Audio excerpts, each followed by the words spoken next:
So, has anybody here ever been in handcuffs? And I don't mean the sexual kind.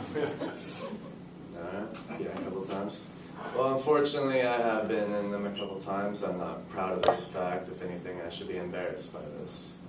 I'm here today to tell you about this particular circumstance that happened in my life and the choices I made before it happened and the consequences I faced after it happened. I'll tell you what led up to the night, what went down that night, and the consequences and things I learned after. I didn't get my license until I was 17. I'm probably the only person ever to fail their driving test for driving too slow. I went 10 miles under the speed limit and I didn't pass. Because of this, I didn't get my license until a long time after my friends, so I felt an obligation to drive them around. This usually led to driving to parties and driving home drunk after.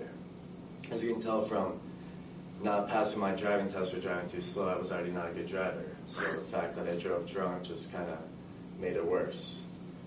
On this particular night, I was just driving over to my friend's house, and immediately I started drinking. I didn't plan on how I was getting home, what I was going to do for a ride, or maybe I should just not drink at all.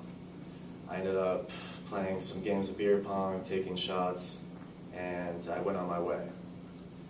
On the way home, see, my friend's house was 2 miles away from my house, and it's pretty much all freeway. When I got in my car, I brought 6 beers with me. Put one in my cup holder, opened it halfway, or opened it and drank it halfway, and then got on the road.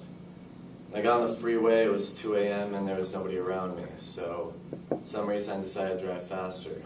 Eventually I got up to 100 miles per hour, and eventually I reached the exit. When I'm getting off the exit, immediately there's lights in my rearview mirror.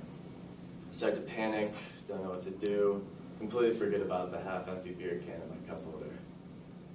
I get pulled over and immediately the cop comes running to the side of the car with a flashlight, flashing everything in my car. He's looking for anything that might be suspicious. Immediately sees the beer can that I forgot about, pulls me out of my car and slams me against it. Puts me in cuffs and puts me in the backseat of the car. They didn't even need to administer a sobriety test because I was obviously so drunk I submitted it anyways.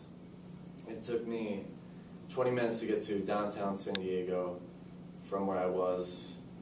I was 100 yards away from my house. So they had to drive me to downtown San Diego, administer the breathalyzer test, and I got a .16 2 hours after getting pulled over. It would have been an extreme DUI if I wasn't a minor. The worst part about it, though, was having to come home and tell my grandma at 2 in the morning that the cops were there, 4 in the morning, that the cops were downstairs and that she had to talk to them. It sucked. It took 9 months for them to send me my court date. I thought I got away with it, but I soon learned I didn't. I got 85 hours community service, 25 Alcoholics Anonymous meetings, 3 essays. I visited a Mothers Against Drunk Driving victim panel and paid a $1,000 fine, but it would have been $10,000 if I wasn't a minor. It was a bad point in my life, but I'm honestly glad I got it. I was being an idiot when I was driving. I was driving drunk all the time, and I just needed to learn my lesson. I mean, according to the Mothers Against Drunk Driving victim panel, 28 people die every day because of drinking and driving. I'm just lucky that I didn't add on to that statistic. So in summary, I've told you about what led up to it, what happened that night, and what my consequences were after. And pretty much I just hope that all of you can learn from me, not make the same mistakes I did, and just try to make correct choices, even though I probably shouldn't be the one lecturing you about correct choices, making correct choices. So if any of you have any questions for me, feel free to ask me them or email me them later. Thank you.